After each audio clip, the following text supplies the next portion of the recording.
अब हम लोग देखेंगे क्या, डिसीज कॉजिंग माइक्रो ऑर्गेनिज्म को। ठीक, सबसे पहले ये आपको पता होना चाहिए जितने भी ऑर्गेनिजम्स हैं डिसीज कॉज करने वाले, ठीक है, उनको हम एक नाम से जानते हैं, किस नाम से, पैथोजेन। ठीक है, इसके अलावा कभी कभी हम जर्म्स के नाम से भी जानते हैं। तो जितने भी डिसीज कॉजिंग माइक्रो ऑर्गेनिजम्स हैं उनको हम पैथोजेन या फिर जर्म्स बोलते हैं। ठीक, बात क्लियर हुई। जैसे अगर जो बैक्टीरिया है मिल्क कर्ड में जो बैक्टीरिया होता है लैक्टोबैसिलस, वो हमारे स्टमक के लिए हेल्पफुल होता है। ठीक है, उसको जब भी आप कर्ड ईट करते हो तो उसके साथ बैक्टीरिया भी चला जाता है आपके स्टमक गट में। ठीक, तो क्या करता है, जितने भी डिसीज कॉजिंग बैक्टीरियाज हैं उनको किल करते हैं। कौन सा बैक्टीरिया, जो कर्ड में था। तो बताइए, जो कर्ड में पाए जाने वाले बैक्टीरिया वो हम पैथोजेन बोलेंगे या नहीं बोलेंगे? नहीं बोलेंगे, क्योंकि वो हमारे लिए क्या है, हेल्पफुल है, डिसीज कॉज नहीं कर रहा है। वो तो डिसीज कॉज करने वाले बैक्टीरियाज को बल्कि मार रहा है, किल कर रहा है। ठीक है, तो जितने भी माइक्रो ऑर्गेनिज्म है डिसीज कॉज करने वाले वो कहलाएंगे पैथोजेन या फिर जर्म्स। तो यहाँ ऑर्गेनिज्म से लिखो या फिर माइक्रो ऑर्गेनिज्म, वो अंडरस्टूड है क्योंकि डिसीज माइक्रो ऑर्गेनिजम्स ही करते हैं। क्लियर? अब देखो, ये जो जर्म्स हैं और पैथोजेंस है, ये एक अनहेल्दी पर्सन से दूसरे हेल्दी पर्सन में भी ट्रांसमिट होते हैं। जैसे मेरे अंदर कोई इन्फेक्शन हो गया, ठीक, तो मेरे अंदर से वो इन्फेक्शन एक दूसरे हेल्दी पर्सन में जा भी सकता है और नहीं भी जा सकता है। ठीक है, तो वो डिपेंड करता है किस टाइप की डिसीज है, कम्युनिकेबल डिसीज है कि नॉन कम्युनिकेबल डिसीज है। कम्युनिकेबल डिसीज मतलब एक पर्सन से सेकंड पर्सन में क्या करता है ये, मतलब ट्रांसमिट होती है डिसीज कम्युनिकेबल में। नॉन कम्युनिकेबल डिसीजेस एक पर्सन से दूसरे पर्सन में ट्रांसमिट नहीं होती है। ठीक, तो मैं यहाँ पे कम्युनिकेबल डिसीजेस की चर्चा करने वाला हूँ। तो जितने भी कम्युनिकेबल डिसीज है, कम्युनिकेबल डिसीज मतलब कम्युनिकेशन मतलब हाँ, दूर संचार के थ्रू क्या हो सके, फैल सके, उसे हम क्या बोलेंगे, कम्युनिकेबल डिसीज।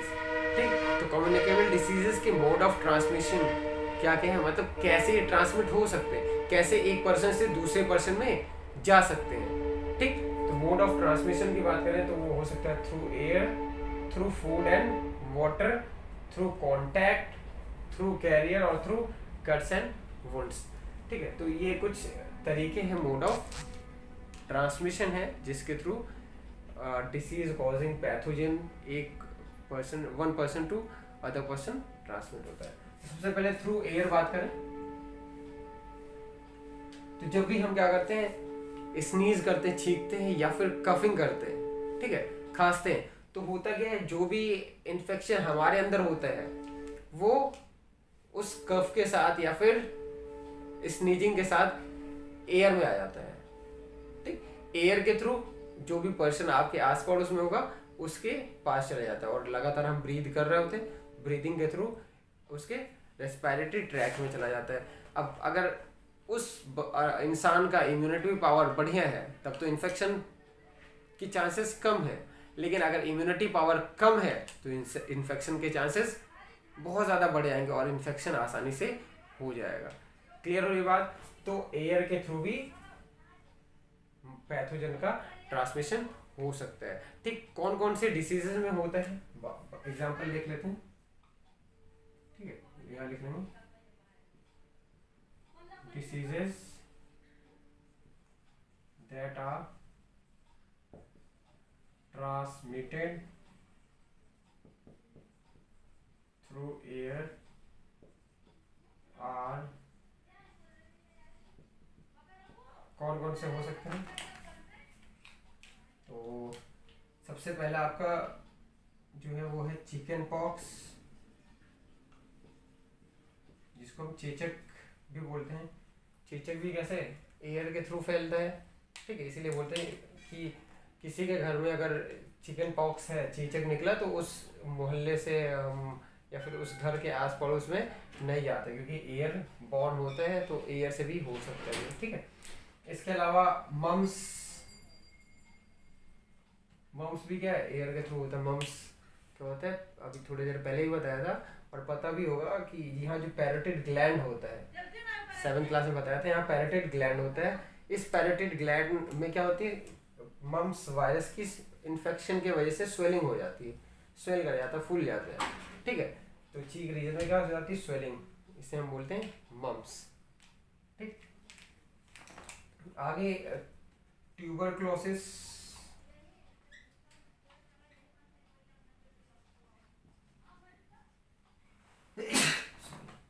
ट्यूबरक्लोसिस मतलब जिसे हम टीबी भी बोलते हैं, ठीक है। तो ट्यूबरक्लोसिस भी क्या होता है, ट्रांसमिट होता है, एयरबॉर्न होता है। जो भी टीबी से इन्फेक्टेड पर्सन है, अगर उसके कांटेक्ट में आप आ गए, मान लेते हो स्नीज कर रहा है या फिर कफिंग कर रहा है, कांटेक्ट में आ गए, तो आपको भी इन्फेक्शन के चांसेस बढ़ जाएंगे, ठीक है। ऐसे कोरोना भी है, कोरोना भी क्या है, एयरबॉर्न है, लेकिन एयरबॉर्न 100% नहीं बोल सकते हैं, ठीक है, लेकिन ज़्यादातर चांसेस एयरबॉर्न के हैं। इसके अलावा थ्रू कांटेक्ट, कांटेक्ट के थ्रू भी फैलता है, ठीक है। तो वैसे एयरबॉर्न को ज़्यादा प्रेफरेंस मैं दूंगा अभी, क्योंकि कफिंग और स्नीजिंग से भी फैलता है ये, ठीक है। टीबी हो गया, अगला हो गया मीजल्स।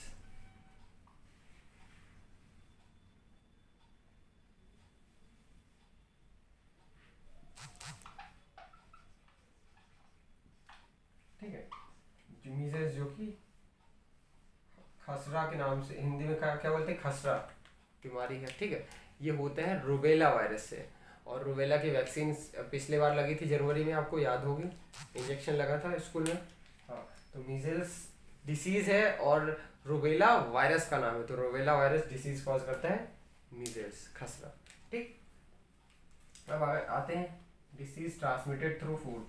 देखो बहुत सारी डिसीजेस हैं जो कि कंटामिनेटेड फूड और वाटर से ट्रांसमिट होती है।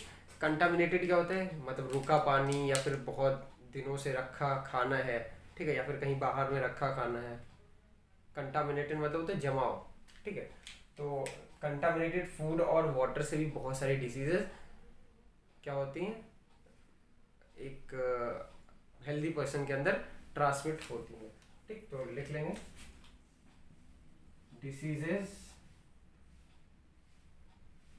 that are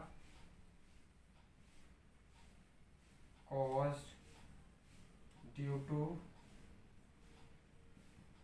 contaminated food and water, ठीक है। कंटामिनेटेड जो भी डिसीजेज है कंटामिनेटेड फूड और वाटर से होने वाली, क्या क्या है, तो सबसे पहले है कॉलरा, ठीक। कॉलरा क्या है, कंटामिनेटेड फूड और वाटर से ही होता है, ठीक है। आप रखा पानी या फिर गर्मियों में ज़्यादातर कॉलरा देखने को मिलता है। तो क्या होता है, आप गंदा पानी पी लेते हो या फिर काफ़ी टाइम से रखा खाना, खुले में रखा खाना आप खा लेते हो, तो आसानी से जो विब्रियो कॉलरी है, जो बैक्टीरिया है कॉलरा कॉज करने वाला, वो आराम से आपके अंदर चला जाता है, ठीक है। और जो कॉलरा वाला बैक्टीरिया है, इसको क्या चाहिए, हॉट क्लाइमेट चाहिए ज़्यादा बेहतर ग्रो करने के लिए।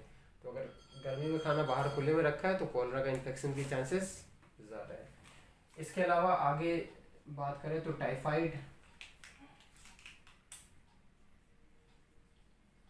टाइफॉइड एक डिसीज़ है जिसको डिस्कवर किया था, मैरी टाइफी के अंदर डिस्कवर किया गया था ना, तो इसलिए टाइफाइड बोला गया। देखो टाइफाइड होता है सैल्मोनेला टाइफी बैक्टीरिया है, उसकी वजह से इन्फेक्शन होता है।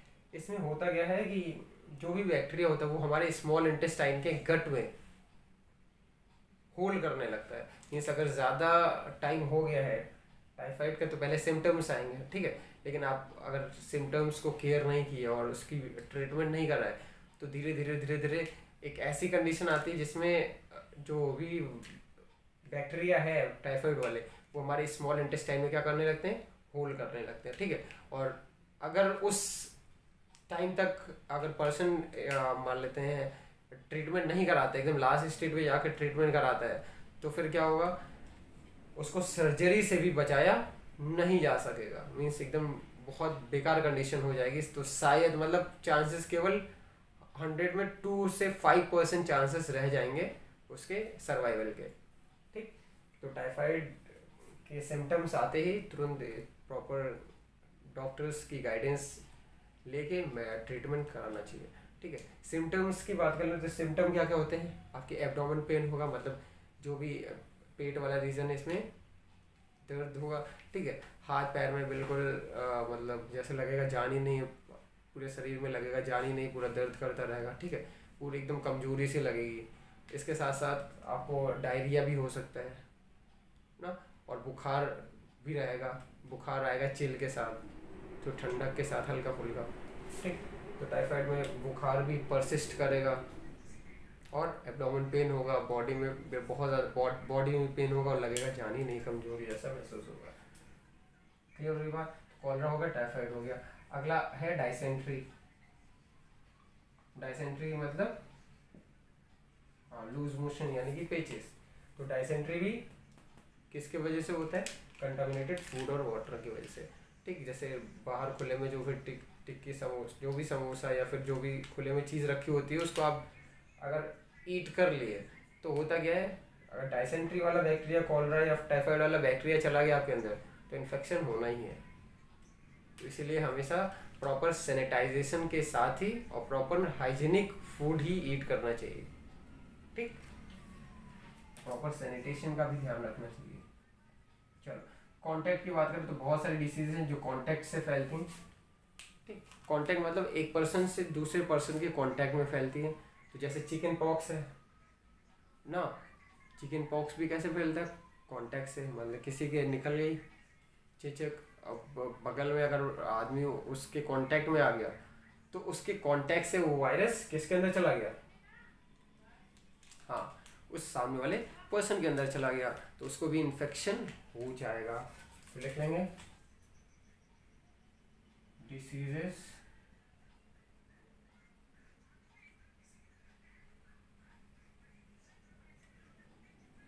ट्रांसमिटेड थ्रू कॉन्टैक्ट आर, कौन कौन से डिसीज हैं, पहले चिकन पॉक्स अभी बात मैंने करी। ठीक, इसके अलावा रिंग, दाद, दाद भी कैसे होती है, कांटेक्ट से होती है।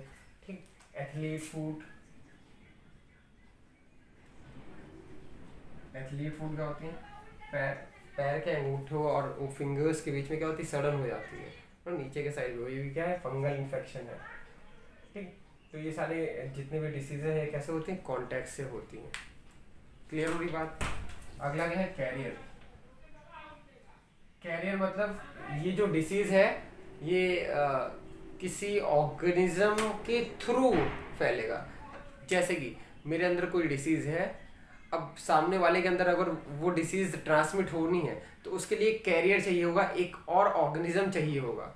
ठीक है, जैसे मलेरिया है, मलेरिया होता क्या है कि मलेरिया मान लेते हैं मेरे अंदर हो गया, तो मलेरिया सामने वाले पर्सन के अंदर अगर जाना है, ठीक है, वो इन्फेक्शन होना है तो कैसे होगा, वो होगा एडीज मॉस्किटो के थ्रू। ठीक है, या फिर बोले मच्छर के थ्रू होगा।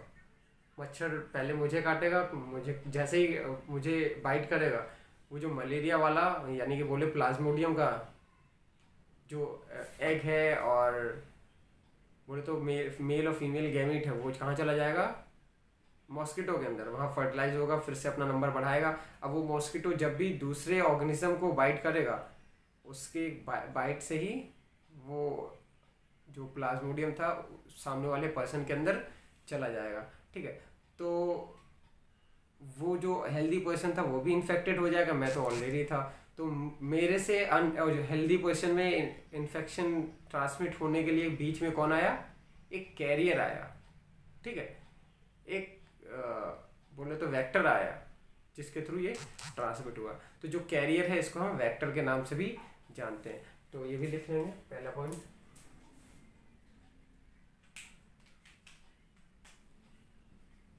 Vectors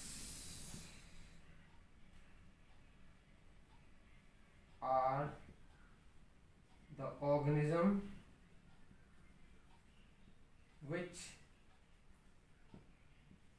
help in transmission of diseases. ठीक है, वेक्टर्स ऐसे ऑर्गेनिज्म जो कि डिसीजेस के ट्रांसमिशन में मदद करता है, डिसीजेज या फिर लिख लो ट्रांसमिशन ऑफ पैथोजन, या फिर लिख लो पैथोजन, पैथोजन के ट्रांसमिशन में हेल्प करते हैं। ठीक, ये वेक्टर एकदम ट्रैक्टर की तरह समझो, जैसे ट्रैक्टर होता ना अपना, कभी मेले वेले में जाते थे तो ट्रैक्टर होता था, तो होता क्या था, आप यहाँ बैठे मेले में पहुंचा, वहां ट्रैक्टर से आप उतर गए। ठीक है, समझ आया। तो यहाँ पे बीच में आपको ट्रांसमिट कौन किया, लेके कौन गया, ट्रैक्टर। क्या आप जब ट्रैक्टर में बैठे तो ट्रैक्टर को कोई इफेक्ट पहुंचा, नहीं पहुंचा। ट्रैक्टर जैसा पहले यहाँ रहा होगा वैसे ही आपके उतरने के बाद रहा होगा। सेम चीज यहाँ होता है, जो भी मॉस्किटो होता है जब भी ऑर्गेनिज्म को लेके जाएगा, ट्रांसमिट कराएगा, ठीक है, तो उसमें कोई भी बदलाव नहीं होंगे, चेंजेस नहीं आएंगे। तो वेक्टर जो है बिल्कुल ट्रैक्टर जैसा होता है, बस केवल ट्रांसपोर्ट करता है एक पर्सन से दूसरे पर्सन में। अब डिसीजेस की बात कर ले, कौन कौन से डिसीजेस होंगी। डिसीजेस कौन कौन से ट्रांसमिट होंगे, डिसीजेस उनकी बात कर ले। तो पहला है मलेरिया। ठीक है, तो मलेरिया जो होता है इसका जो कैरियर है वो कौन है, मैं इधर लिख दे रहा हूँ, ऊपर नीचे दिखाई नहीं दे रहा होगा, इसको राइट कर लिया होगा, मैं इधर राइट कर दे रहा हूँ। एक बॉक्स बना लेना ऐसे, थोड़ा अच्छा हो जाएगा। यहाँ पे लिख लो डिसीज, उसी के नीचे लिखना, यहाँ डिसीज लिख लो, यहाँ पे लिख लो पॉजिटिव ऑर्गेनिज्म, मतलब जो डिसीज कॉज कर रहा है वो, और यहाँ पे वेक्टर, वेक्टर कौन होगा। ठीक है, पहला डिसीज है मलेरिया।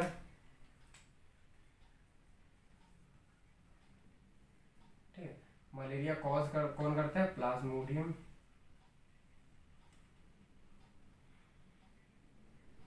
और यहाँ पे बात करें वेक्टर कौन होता है इसका, प्लाज्मोडियम का वेक्टर होता है एनोफिलीज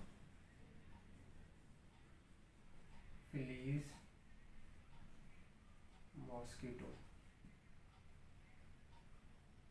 ठीक है, फीमेल एनोफिलीज या फिर बोले फीमेल मॉस्किटो होता है। अगला है क्या, डेंगू। ठीक है, ये भी किसके वजह से होता है, लिख लो डेंगू कॉजिंग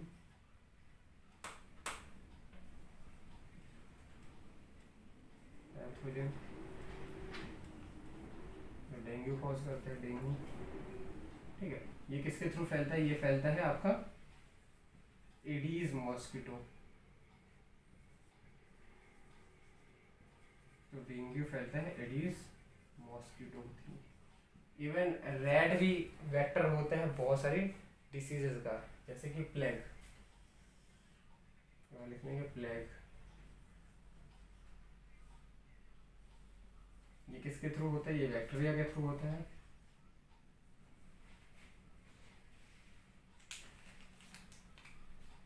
पॉजिटिव ऑर्गेनिज्म कौन है, बैक्टीरिया है, प्लेग का बैक्टीरिया। ठीक है, और इसका वेक्टर कौन होता है, रैट होता है।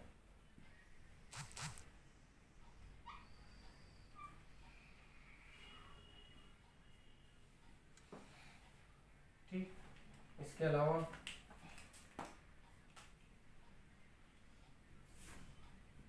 और भी एक लिख लो, फाइलेरिया, या फिर इसको एलिफेंटिसिस भी बोलते हैं।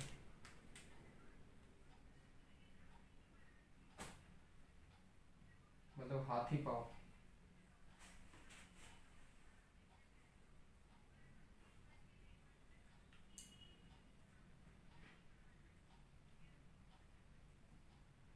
एलिफेंटिसिस। ठीक है, ये होता है एक एनिमल है जिसका नाम होता है वोचेरिया वैनक्राफ्टी, और वचेरिया मलाई, दो होते हैं, वचेरिया वैनक्राफ्टी और वचेरिया मलाई, ठीक है। और इसका वेक्टर कौन होता है,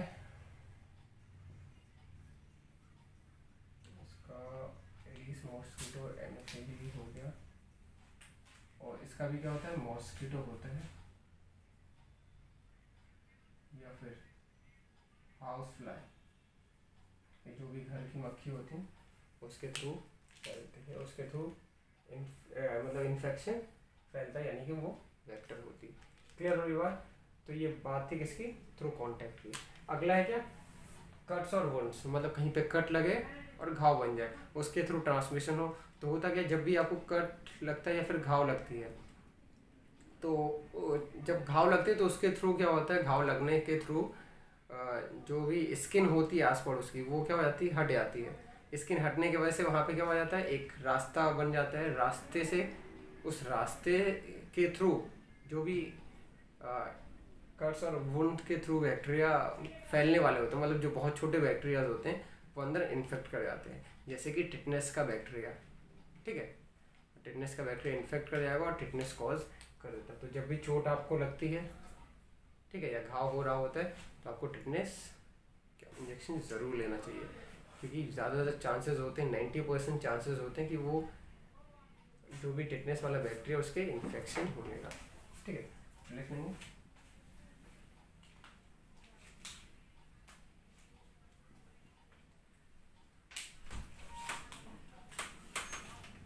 टिटनेस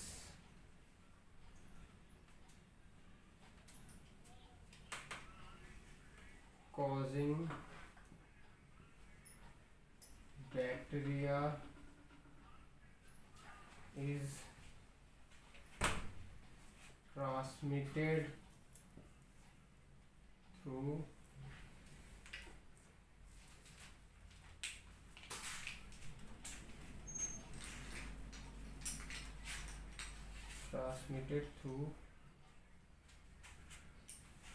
cuts and wounds, ठीक है।